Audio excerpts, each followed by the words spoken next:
പോലീസുകാരൻ ചമഞ്ഞ് ജ്വല്ലറിയിൽ നിന്ന് ലക്ഷക്കണക്കിന് രൂപയുടെ സ്വർണ്ണാഭരണങ്ങൾ കവർന്നു. ബേക്കൽ പോലീസ് സ്റ്റേഷനിലെ പോലീസുകാരനാണെന്ന വ്യാജേന ഉദുമയിലെ ജ്വല്ലറിയിൽ നിന്നാണ് 2,60,000-ലേറെ രൂപയുടെ തട്ടിപ്പ് നടത്തിയത്. പ്രതിക്കായി ബേക്കൽ പോലീസ് അന്വേഷണം ഊർജിതമാക്കി.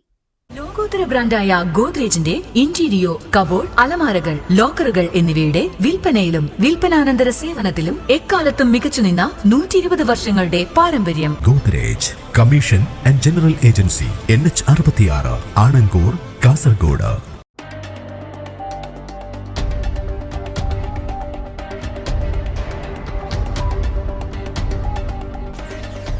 ഉദുമ റെയിൽവേ ഗേറ്റിന് സമീപത്തെ പുഷ്പലത ജ്വല്ലറിയിലാണ് സിനിമയെ വെല്ലുന്ന രീതിയിലുള്ള തട്ടിപ്പ് നടന്നത്.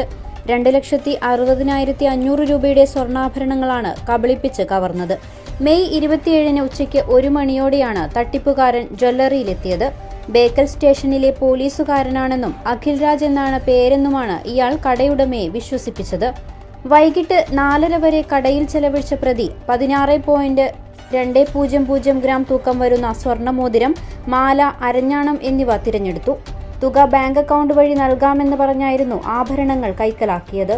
കൊല്ലം സ്വദേശിയാണെന്നും 7 മാസമായി ബേക്കൽ സ്റ്റേഷനിൽ ജോലി ചെയ്യുകയാണെന്നും ഉദുമ മുതിയക്കാലിലാണ് താമസിക്കുന്നതെന്നും പറഞ്ഞാണ് ഇയാൾ കടയുടമയുടെ വിശ്വാസ്യത നേടിയത്.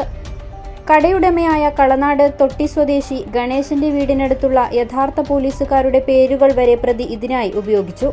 പണം അക്കൗണ്ടിലേക്ക് അയച്ചു എന്ന് വരുത്തി തീർക്കാൻ അതീവ തന്ത്രപരമായ നീക്കങ്ങളാണ് പ്രതി നടത്തിയത്. നെറ്റ് ബാങ്കിംഗ് വഴി 2 തവണ 2 രൂപയിൽ താഴെ തുക അയച്ച് മൊബൈലിൽ സന്ദേശം വരുന്നുണ്ടെന്ന് ഉറപ്പുവരുത്തി. ഇതിനുശേഷമാണ് ആഭരണങ്ങളുടെ മുഴുവൻ തുകയും അയച്ചതായി ഇയാൾ പറഞ്ഞത്. എന്നാൽ തുക അക്കൗണ്ടിൽ വരാത്തതിനെ തുടർന്ന് ജ്വല്ലറി ഉടമ ബാങ്കുമായി ബന്ധപ്പെട്ടപ്പോൾ സെർവർ തിരക്ക് കാരണം പണം ക്രെഡിറ്റ് ആകാൻ സമയമെടുക്കുമെന്നാണ് മറുപടി ലഭിച്ചത്. ഏറെ സമയം കഴിഞ്ഞിട്ടും പണം ലഭിക്കാതിരുന്നതോടെയാണ് കബളിപ്പിക്കപ്പെട്ട വിവരം മനസ്സിലായതും ഗണേശൻ പോലീസിനെ സമീപിച്ചതും. സംഭവത്തിൽ ഭാരതീയ ന്യായ സംഹിതയിലെ 318, 316 വകുപ്പുകൾ പ്രകാരം ബേക്കൽ പോലീസ് കേസെടുത്തിട്ടുണ്ട്. SI അഖിൽ സെബാസ്റ്റ്യനാണ് കേസിന്റെ അന്വേഷണ ചുമതല. ജ്വല്ലറിയിലെ CCTV ദൃശ്യങ്ങൾ കേന്ദ്രീകരിച്ച് നടത്തിയ അന്വേഷണത്തിലാണ് തട്ടിപ്പ് നടത്തിയത് മനു എന്നയാളാണെന്ന് പോലീസിന് വ്യക്തമായത്. കാസർഗോഡ് അടക്കം ഇയാൾക്കെതിരെ മുൻപും നിരവധി ചീറ്റിംഗ് കേസുകൾ നിലവിലുണ്ടെന്നാണ് പോലീസ് സംശയിക്കുന്നത്. പ്രതിയെ ഉടൻ തന്നെ വലയിലാക്കാൻ കഴിയുമെന്ന പ്രതീക്ഷയിലാണ് പോലീസ്. News 40 live, Kasaragod.